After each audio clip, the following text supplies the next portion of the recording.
Buenas tardes. En el día de ayer, anoche, muy entrada ya la mañana de este día, culminó el proceso electoral en los Estados Unidos de América, como todos sabemos, con el triunfo de Donald Trump. Fueron 290 los elegidos del colegio electoral que le dio una mayoría absoluta sobrada de más de 6 puntos a Trump sobre su contendor Kamala Harris del Partido Demócrata. Este triunfo tiene cosas interesantes que aprender. En primer lugar, las encuestas fallaron totalmente. Las firmas encuestadoras, comenzando por los medios de comunicación que dirigen sus propias encuestas, más aquellas firmas que como la del domingo, que auguró que Kamala Harris daba un salto espectacular en Ohio o en Iowa, y por tanto allí se definía el nuevo triunfo de los demócratas, pues fue pura manipulación, pura mentira. Trump, evidentemente, ganó sobradamente la elección, y lo que esto significa adicionalmente es que con el triunfo de Trump llega a su final la era Obama y llega a su final la era Clinton. Y la crisis del Partido Demócrata se profundiza y se profundizará en tanto que perdieron el dominio en el Senado, perdieron el dominio en la Cámara, y hacia adentro de los Estados Unidos, políticamente hablando, se crea una nueva hegemonía del grupo político de Trump, más que del Partido Republicano, entendamos esto. Porque recuerden que Trump llega al Partido Republicano de manera tardía. En el 2012 se afilia y ya en el 2017 es elegido presidente a nombre del Partido Republicano. Pero su configuración electoral dio una muestra que no tuvo en cuenta la tradición del Partido Republicano, sino que los republicanos se plegaron directamente al horizonte de Trump. Por eso, en el discurso de esta mañana, Trump dice, este es un gran movimiento, y exalta desde luego su movimiento alrededor de su propia figura. Esto significa que se crea una nueva hegemonía hacia adentro, tanto hacia adentro del Partido Republicano como hacia adentro de la política americana, mostrando la crisis de la era Clinton, la crisis de la era Obama, y lo más importante, la crisis del Deep State, es decir, la crisis del Estado profundo, que es aquel grupo de tecnócratas, de militares, de políticos, que alrededor del complejo militar industrial de los Estados Unidos han montado toda esa situación de conflictos en el mundo mediante la expansión de la OTAN. El conflicto en Ucrania, toda la situación difícil de los palestinos, ese genocidio brutal, que no fue censurado por Kamala Harris, obviamente tampoco por Trump. Las agresiones en Sudán, en Yemen, en Irak, en Etiopía, en todas partes del mundo. Este Deep State, o sea, el Estado profundo, también entrará en crisis con esta nueva hegemonía que al interior de los Estados Unidos crea el grupo político del presidente Donald Trump. Pero la hegemonía también será hacia afuera, dando por terminado o suspendido el sistema multilateral. Es decir, ninguna forma multilateral de resolver los problemas en el mundo va a tener vigencia en este periodo. O sea, que el diálogo político de la nueva hegemonía será bilateral. Será Trump directamente quien Putin quien acuerde cómo se va a resolver el conflicto con Ucrania. Será Trump directamente con Netanyahu y desde luego ampliando el convenio que hizo Trump en su primer gobierno con algunos países asiáticos para resolver cómo va a ser la nueva territorialidad de Israel y desde luego cómo va a ser la situación de los palestinos, en fin. Esa hegemonía implica la destrucción absoluta de estos grupos terroristas de Hamas y de Hezbollah y le dará un poco de presencia a la vieja organización palestina de la Liga Árabe, heredera de Yasser Arafat.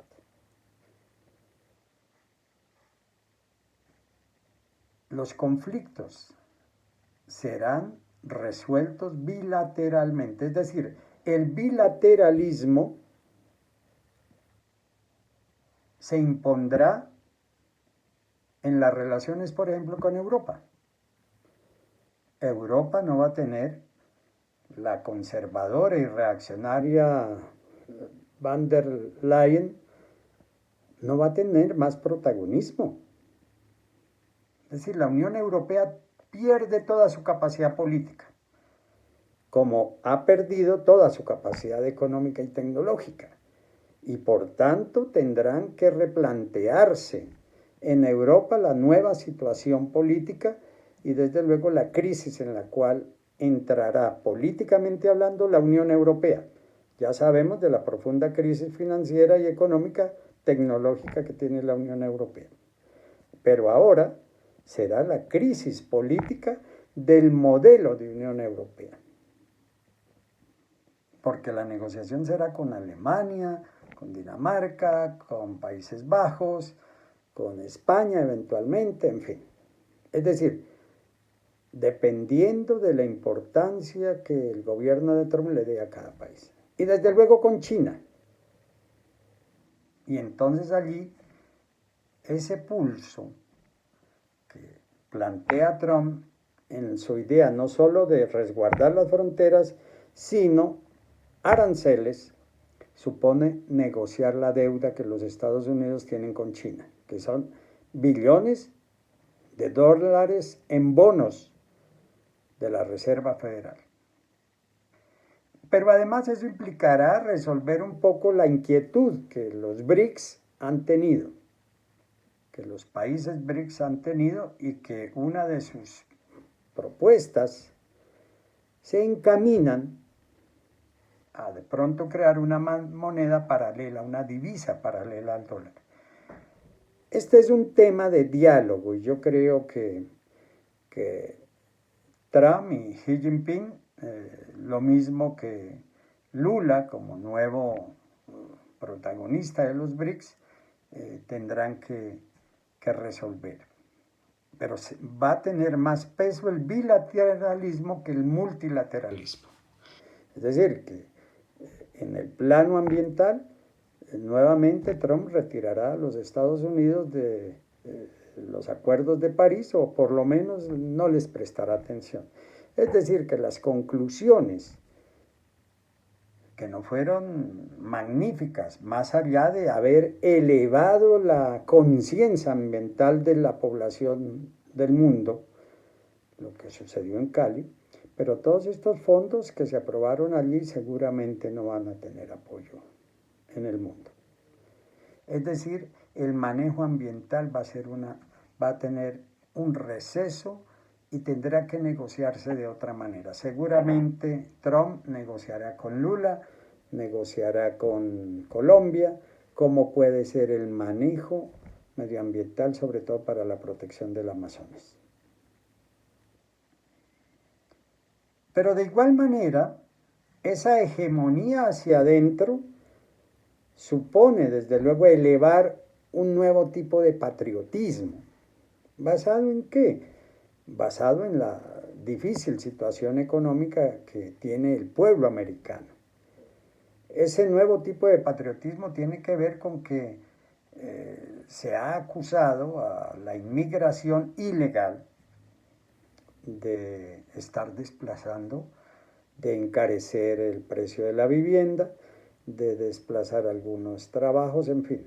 Desde luego que el sector económico de la agricultura y toda la cadena de valor de la agroalimentación, la mayoría son trabajadores ilegales, chicanos, centroamericanos, colombianos, etcétera, haitianos. Lo mismo en la construcción. Y entonces no va a ser fácil que estos trabajadores, sobre todo de los estados del sur,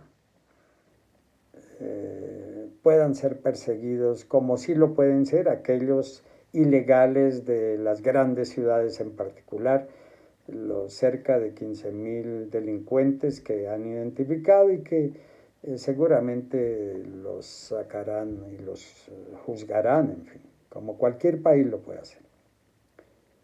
Pero la política migratoria no va a ser fácilmente aplicable.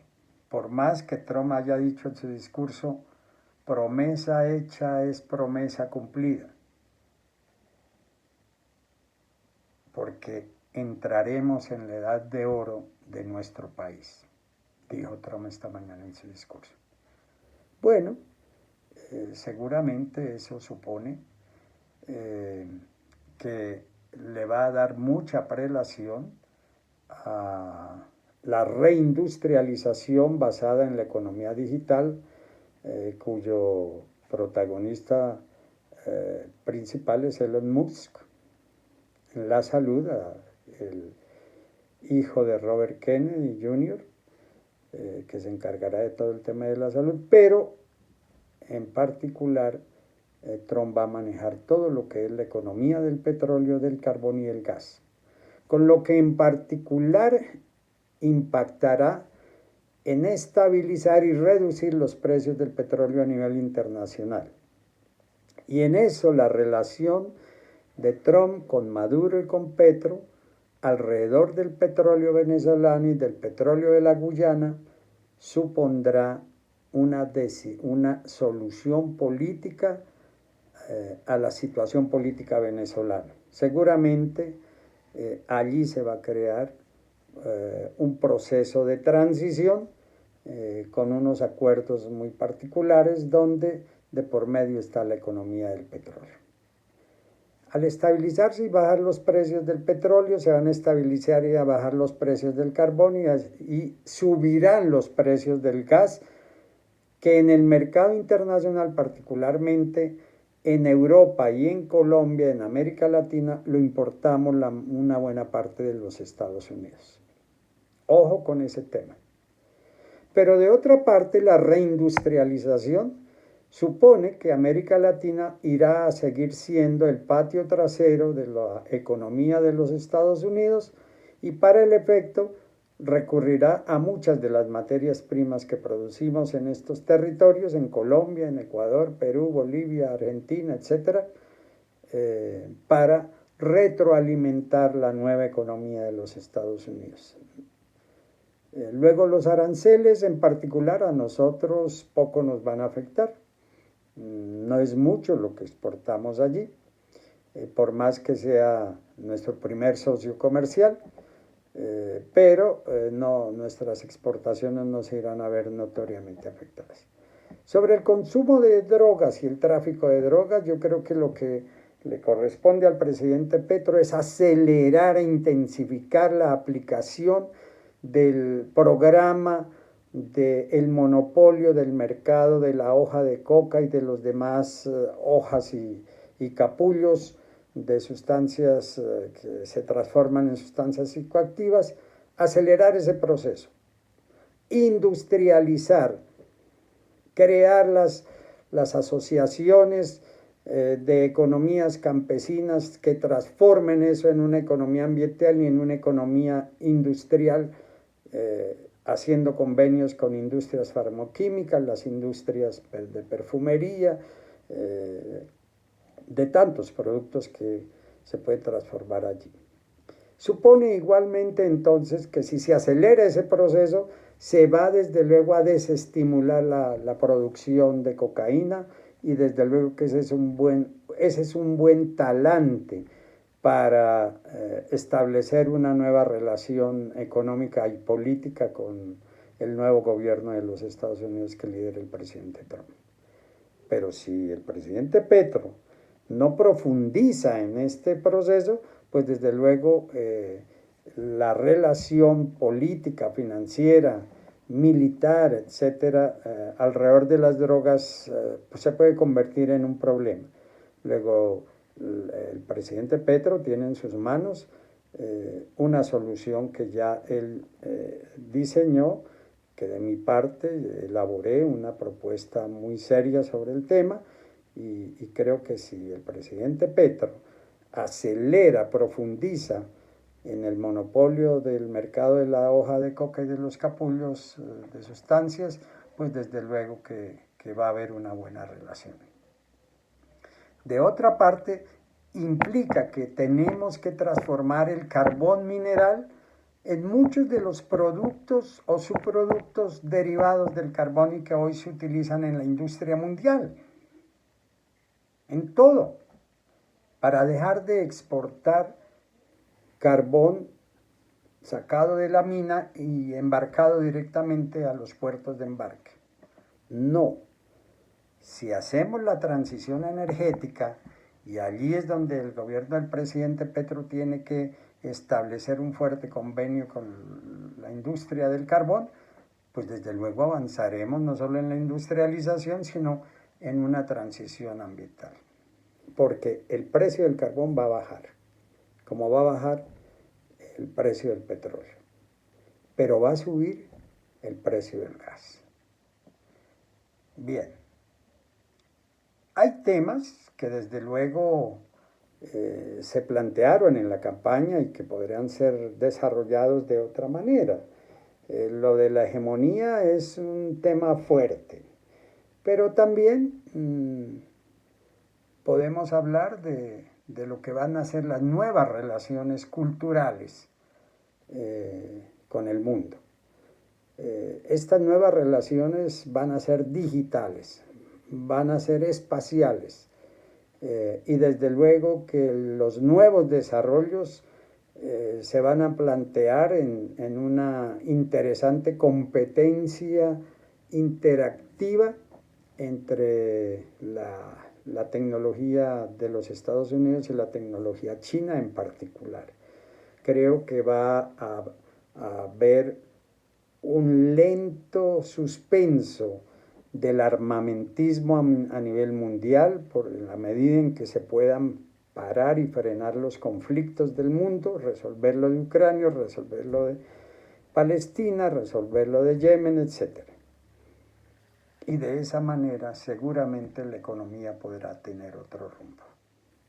Es el fin de la era Obama, el fin de la era Clinton y el fin del Deep State, que es del Estado profundo que ha venido promoviendo las guerras y la destrucción del mundo en la última etapa.